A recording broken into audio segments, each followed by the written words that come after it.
Hey Commanders.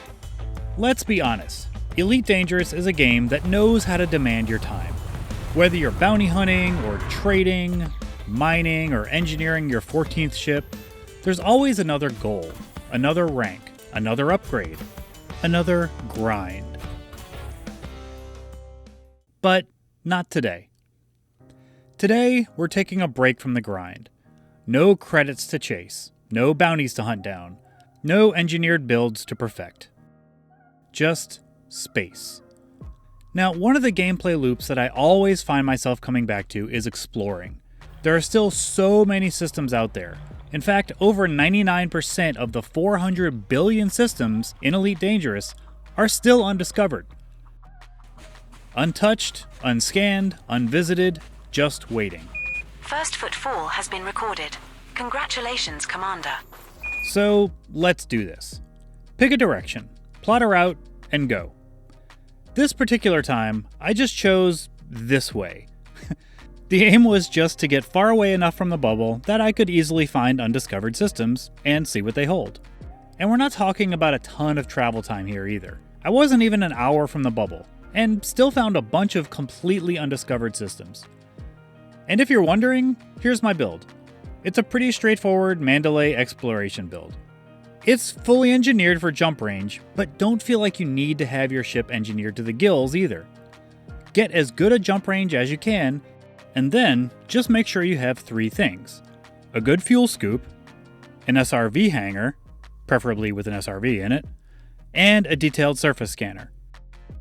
So here's a site that you may or may not know about. It's called Astro. It's got all sorts of cool stuff, including a heat map of traveled routes. So if you want to maximize your chance of new discoveries, you can pick one of the darker areas to explore. Or if you want to check out some points of interest, go ahead and check out what's around, and then plan your trip around that. I headed right around here, and even though it's along a fairly well-traveled route, I still found a ton of new systems. So here we go. Feel free to take your time getting out there, but if you do want to get to your destination as quickly as possible, then neutron boosting will cut your travel time way down. I have a quick video that tells you everything you need to know, linked here and also down in the comments. But in a nutshell, you're going to scoop the jet cones of neutron stars to get a 300% boost to your usual jump range, which of course will greatly reduce the number of jumps that you'll need to take on your way. So, when you get to your target region, now it's time to just explore around. Pick a random system in the galaxy map and check it out. If you want, you can use the trick of pulling up Spanch and searching for the system name. If you don't see it autocomplete, it's more likely that it hasn't been discovered yet.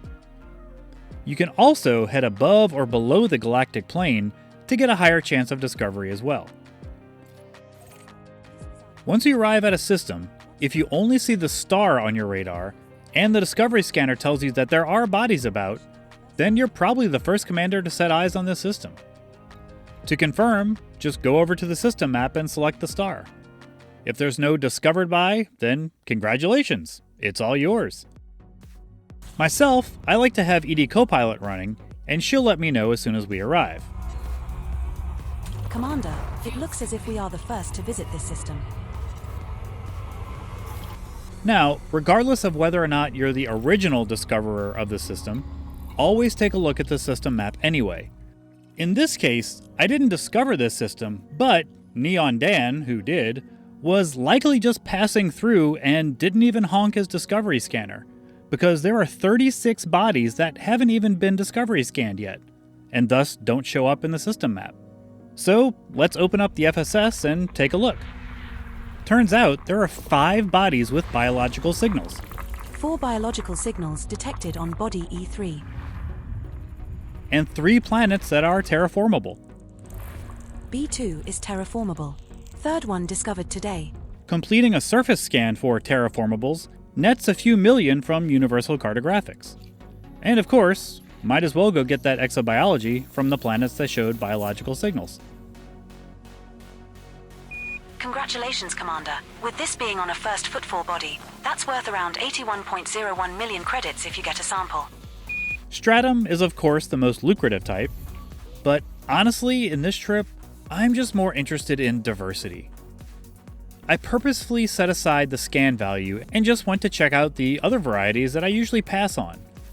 Big leafy aloeta, phallic-shaped fungoida,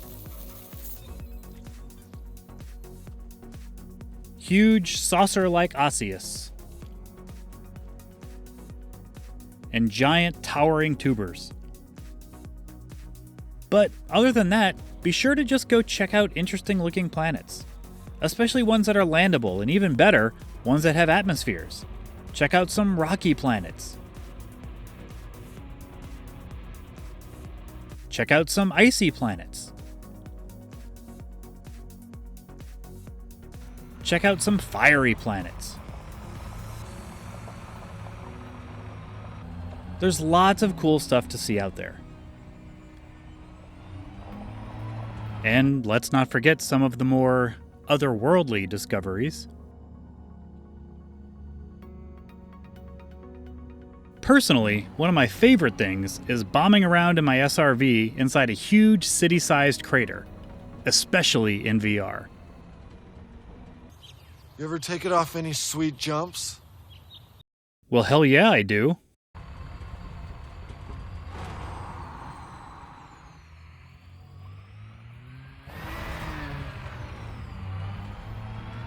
But more than anything, just don't let it be a grind. This is a stroll through the woods, just to see what's there. Sure, if you see a cool tree, then stop to take a photo. If you see a neat looking rock lying about, then feel free to stop and pick it up. But more than anything, just enjoy the journey. When you do decide it's time to come back to civilization, assuming you do, that is, then be sure to cash in on the discoveries that you've made along the way. As for exobiology data, if you happen to be pledged to Pranav Antal, as I am, then depending on your rank, you can get a decent little bonus if you sell it in a Pranav-controlled territory. And as for the cartographics data, that can be turned into any Universal Cartographics office. But while the cache is nice, of course, to me at least, I think the coolest thing is seeing my commander's name now forever emblazoned in the game for all the new systems that I've discovered. So, thanks for coming along for the ride. If you've got a favorite chill place in the galaxy, drop it in the comments. I'm always looking for new places to roam. And until next time, fly dangerously, Commanders. I'll see you out in the black.